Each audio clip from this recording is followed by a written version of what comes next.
So with that out of the way, we gonna stay on SmackDown for a little bit. And we gonna talk about something that I was actually excited to see. And this was John Cena's infamous recreation of the Pipebomb promo. When I say that this is John Cena's last year, and I say that he needs to go out with the bang, promos like this is exactly what I'm talking about.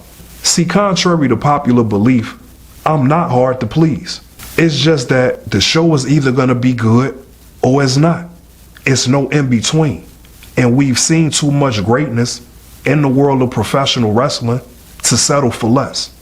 And John Cena, giving his version of the Pipebomb promo, is the home run that John Cena needed. So much so that the crowd started to cheer for John Cena. It's not a coincidence that I love this promo from John Cena and that the crowd was starting to cheer for John Cena. As soon as he sat his ugly ass on the top rope, I knew he was about to kill this promo. And when he was getting his old ass up on the turnbuckle, I knew he was about to reimagine the Pipebomb promo. And that was okay, because I thought it was a nice touch. And this is finally something a little bit different than what we've seen from John Cena. It's like I always say, it's the subtle details. It's the small things that make the biggest impact. Just John Cena going to the corner to sit on top of the turnbuckle was a nice change of pace. Again, I'm not hard to please. It's just that people need to stop being lazy in that writing room, and they need to turn the ego down to 0. And chief content officers should turn their egos down to 0. It's not this difficult to have successful wrestling shows. And on this past Friday night SmackDown, it showed. The reaction from the crowd spoke volumes. The fact that that clip on YouTube received over 5 million views within 12 hours. The bullshit ain't about nothing. Facts are the facts. And when things are done right, us as fans, we all celebrate. And John Cena doing his version of the Pipebomb promo was that moment that we desperately needed for this John Cena retirement tour. By now, y'all know I'm from Chicago, and y'all know how I feel about my Chicago people, which in turn means that y'all know how I feel about CM Punk. For my money, he is and will always be one of the best in the world.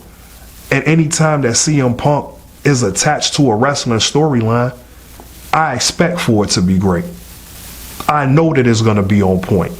I'm sure that some real wrestling IQ and psychology is going into that story when CM Punk is involved. I guess I can only hope that at some point CM Punk is the guy that will control creative. And I can almost guarantee you'll get a whole different quality of professional wrestling with CM Punk in control of the creative. And if you don't believe me, let's finish talking about the John Cena Pipebomb promo. I could bet any type of money that CM Punk was one of the people that suggested that John Cena does his version of the Pipebomb. I could bet money on it. Because like I've said before on previous episodes, CM Punk is a guy that wants to see professional wrestling do well. A lot like myself. I guess it's no coincidence that we're both from Chicago. He's the type of guy that will give any wrestler advice on things that they could do to become a better wrestler and hopefully a superstar. And I'm pretty sure John Cena respects the hell out of CM Punk and his IQ for the business of professional wrestling. So I know that CM Punk threw John Cena the perfect alley-oop to now have something that we could talk about 5 and 10 years from now. This is also something that I mentioned before when I talked about how John Cena's last year has been boring, and that he only should be doing things that we will talk about years from now. This is the last year. This is it. Why wouldn't you do everything possible to let this man go out with a bang? Especially now that he's broken the record as 17-time world champion. We already know that the matches might not live up to the hype, only because John Cena has admitted himself that he's beat the hell up. And this is majority of the reason he's stepping away in the first place. He has to have big moments. He has to give us memories and special moments to punctuate his Hall of Fame career. CM Punk seems to be the only one that understands that sense of urgency. And he wants to see John Cena go out on a high note. Now, this has been the only segment so far today that I've actually been excited to talk about. But I think if I went to law school, I would be a great lawyer because I could argue both sides. And that's exactly what I'm going to do. Just a little bit.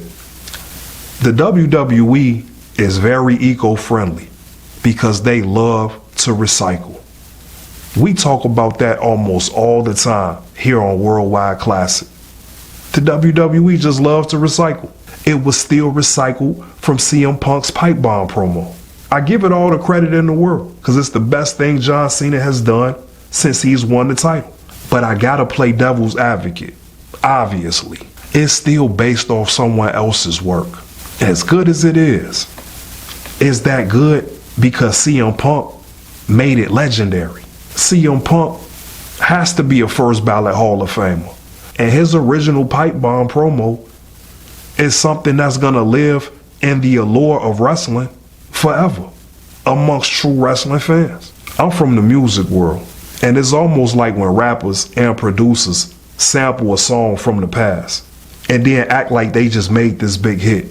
It was already a hit 20 and 30 years ago when you stole it and added some drums to it. Same thing that the WWE does all of the time, especially with this John Cena Pipebomb promo. It's borrowed. It's a hand-me-down. I'm giving it a pass because it was still very good and very well done. But I'm going to end this segment by saying this. It's a damn shame that the WWE doesn't know how to create moments like the Pipebomb organically.